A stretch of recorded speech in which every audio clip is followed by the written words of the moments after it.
मध्य प्रदेश बिजली विभाग 2025 भर्ती के कट ऑफ के विषय में इस वीडियो में आप जो है गहन विश्लेषण के बाद एकदम सटीक कट ऑफ हमारे द्वारा आपको बताया जाएगा।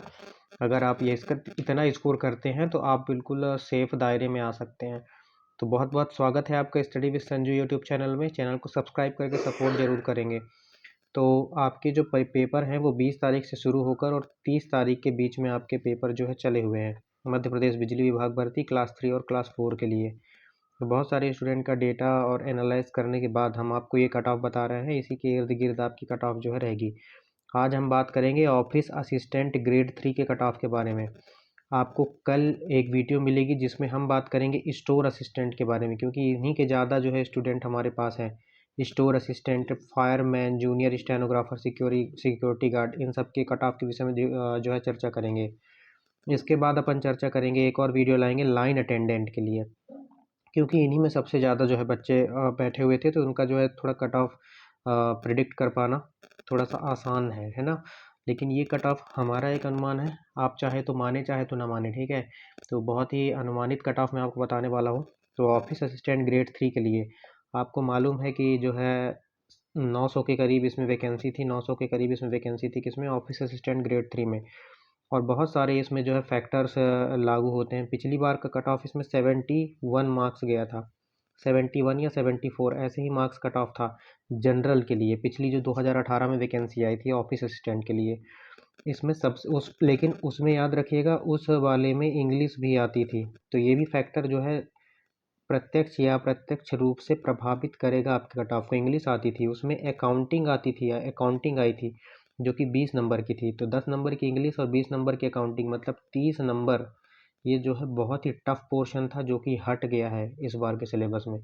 तो इस बारे में कोई चर्चा नहीं कर रहा है, बस पिछले बार का कट ऑफ बताए जा रहे हैं कि पिछली बार 71 था, तो इस बार जो है पोस्ट भी ज़्यादा है, तो इस बार 68 ही जाएगी, 65 ही जाएगी। तो ये फालतू की बातें हैं, ठीक है। तो बहुत सारे फैक्टर्स को हमने ध्यान में रखते हुए, पिछली बार वैकेंसी कम थी, 300 थी, इस बार लगभग 3 गुना वैकेंसी है, 900 वैकेंसी है, ठीक है, ऑफिस असिस्टेंट ग्रेड 3 के लिए। एक और फैक्टर इसमें क्या काम क्या करता है कि आप जो व्यापम का पेपर देते हैं ना, व्यापम का जैसे अभी ग्रुप 4 की वैकेंसी आई है जो ईएसबी कहलाता है, अब जैसे इसमें ग्रुप 4 की वैकेंसी आई हुई है असिस्टेंट ग्रेड 3 के लिए, सेम एलिजिबिलिटी क्राइटेरिया रहता है। लेकिन यहाँ पर ऑन द स्पॉट आपसे डॉक्यूमेंट्स अपलोड नहीं करवाए जाते हैं, एक एक डॉक्यूमेंट्स जो जो वो मांगता है। लेकिन बिजली विभाग एक एक डॉक्यूमेंट्स आपसे अपलोड करवाता है। अगर आपके पास एलिजिबिलिटी है तो आप सीपीसीटी का स्कोर कार्ड अपलोड करें, ईडब्ल्यूएस कास्ट सर्टिफिकेट जो भी है आपके पास, आय प्रमाण पत्र, सब आप ऑन द स्पॉट अपलोड करें। तो ये भी कट ऑफ को जो है बहुत ज़्यादा प्रभावित करता है, क्योंकि यहाँ पर जो है फर्जी अभ्यर्थी नहीं भर पाते। तीसरी बात, इसकी फ़ीस बहुत ज़्यादा होती है। इसकी फ़ीस बहुत ही ज़्यादा थी, 1400 रुपये इसकी फ़ीस थी, और आरक्षित वर्ग के लिए 750 रुपये। तो ये बहुत मायने रखता है ये फ़ीस। तो इस फीस के कारण भी बहुत सारे लोग जो है कतरा जाते हैं इस वैकेंसी को भरने के लिए। फिर भी लेकिन इसमें मेरा एक अनुमान है कि ऑफिस असिस्टेंट के लिए 50,000 करीब वैकेंसी, 50,000, 40 से 50,000, मैं तो कहता हूँ बल्कि 35 से 45,000 के बीच में इसमें जो है फॉर्म डाले गए हैं। फॉर्म की संख्या बिल्कुल कम है, उसका कारण मैंने आपको बता दिया। और जो है on the spot document upload करवाना और ये सारी चीज़ें होती है। इसके अलावा अटेंडेंस, सब लोग बोल रहे हैं 60%, 70%, नहीं, कम से कम 80 से 85% अटेंडेंस थी। इस जो ये पेपर है इसमें 80 से 85% अटेंडेंस थी, ठीक है, मैंने स्वयं जाके देखा हुआ है। अब हम कट ऑफ के बारे में चर्चा करते हैं। तो ये सारे फैक्टर्स और बहुत सारे फैक्टर्स भी काम करते हैं इसमें, है ना। एक तो सब्जेक्ट जो हट गए, लेकिन यहाँ पर ये बात याद रखेंगे कि 65 नंबर का जीके था और 35 नंबर का मैथ रीजनिंग था, जिसमें से 25 नंबर की रीजनिंग थी और 10 नंबर की मैथ थी, है ना। तो इस 25 नंबर की रीजनिंग में मैं जो है एक पढ़े हुए विद्यार्थी के द्वारा इसमें 20 क्वेश्चन किए जा सकते थे बिल्कुल। इसमें अगर विद्यार्थी ने तैयारी करी है तो 8 नंबर, 7 नंबर तो किसी भी हालत में किए जा सकते थे, 27 नंबर तो यहाँ से हो गया एक विद्यार्थी। लेकिन जो सिलेक्शन लेगा वो कम से कम इसमें 30+ स्कोर किया होगा। इसके अलावा यहाँ पर ये 65 नंबर जो है, ये थोड़ा सा जो 20 तारीख का पेपर था उस दिन टफ आया हुआ था, और ये मॉडरेट टू डिफ़िकल्ट था उस दिन का पेपर। इसमें करंट अफेयर्स लोगों के लिए जो है चैलेंज बना हुआ था, और हर शिफ्ट में करंट अफेयर्स के बहुत अच्छे क्वेश्चन थे। दूसरी बात, एमपी करंट अफेयर्स की सिलेबस में कहीं चर्चा नहीं की गई थी, लेकिन एमपी करंट अफेयर्स बहुत ज़्यादा पूछा गया। तीसरा फैक्टर इसको जो है प्रभावित करेगा, जो है कोचिंग संस्थानों के द्वारा अपने टेस्ट सीरीज में और कंप्यूटर पर विशेष ध्यान दिया गया था, लेकिन कंप्यूटर मात्र 5 नंबर की आई, तो ये भी बहुत ज़्यादा जो है फ़र्क डालेगा, है ना। और विश्व इतिहास पढ़ाया नहीं गया किसी के द्वारा, विश्व इतिहास के कम से कम 5 प्रश्न थे हर शिफ्ट में।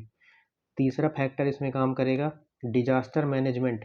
डिजास्टर मैनेजमेंट का कोई भी जो है क्वेश्चन मुझे तो नहीं लगा कि आया हो, एक आध दो क्वेश्चन आया है बस, तो जिन्होंने पढ़ा होगा उनके लिए घाटा साबित हो गया। और जो वर्ल्ड हिस्ट्री है उसके बहुत शानदार क्वेश्चन पूछे गए। तो मैं आपको एक कट ऑफ बताने वाला हूँ, ये सारी चीज़ें, ये सारे फैक्टर्स को काम करते हुए आपका जनरल का कट ऑफ, अगर आप 79 से 83 के बीच में आ रहा है आपका स्कोर, तो आप जो है सेफ़ हैं। जनरल के लिए मैं बता रहा हूँ, यूआर के लिए, ओबीसी के लिए बता रहा हूँ मैं। ओबीसी के लिए अगर आपके 76 से और 81 के बीच में हैं तो आप सेफ़ हैं। तीसरा कैटेगरी में लेता हूँ ईडब्ल्यूएस। ईडब्ल्यूएस ईडब्ल्यूएस में भी 76 से और 80 के बीच में अगर आपका स्कोर हो रहा है तो आई थिंक हो जाना चाहिए, है ना। और ईडब्ल्यूएस के अलावा मैं बताता हूँ एससी का। एससी वालों का अगर 73 से और 78 के बीच में आ रहा है स्कोर तो ये सेफ़ है। और एसटी वालों के लिए मैं बताना चाहूँगा, एसटी वालों के लिए अगर इनका 69 से और 75 के बीच में आ रहा है तो ये मुझे लगता है कि सेफ़ है ना। मैं जो दायरा जो है ज़्यादा ले रहा हूँ क्योंकि इसके बीच में ही कट ऑफ रहना चाहिए, क्योंकि मैं आपको जो है एकदम सटीक कट ऑफ तो बता नहीं सकता, एक दायरा तो लेना ही पड़ेगा, ठीक है। तो आप, आई होप आपका जो है डाउट क्लियर हुआ होगा।